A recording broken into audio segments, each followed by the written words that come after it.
देती घेती परज गेली घर खाली करुनिया, धावनियाचे न पडे हाती खादली राती काळोखी, अवघियांचे अवघे नेले काही ठेविले नाही मागे, सोंगे संपादुनी दावीला भाव गेला आधी माव वरी होती, घराकडे पाहू नयसेंची झाले अमानत केले दिवाणांत, आता तुका कोणान लगेची हाती झाली ते निश्चिती बोलो नये.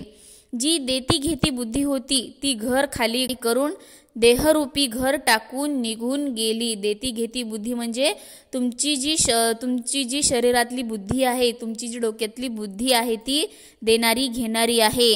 ती आता तुमचं शरीर रिकामं करून म्हणजे तुमचं जे शरीररूपी घर आहे ते टाकून निघून गेलेली आहे. अज्ञानरूपी अंधाराची रात्र आता सरलेली आहे. माझ्या मागे धावत येणाऱ्या काळाच्या हाती मी आता पडणार नाही. त्याने सर्वच काही नेलेले आहे, काहीच मागे ठेवले नाही. स्वस्वरूपावर पडदा टाकणाऱ्या मायेने सोंग संपादन करून जो मायेचा देखावा केला होता आता तो गेलेला आहे.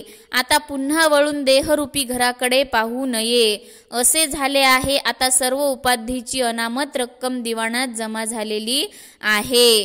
तुकाराम महाराज म्हणतात, आता मी कोणाच्याही हाती लागणार नाही, त्याविषयी मी आता निश्चिंत झालो आहे. या अवस्थेचे मला आता वर्णनही करता येणार नाही.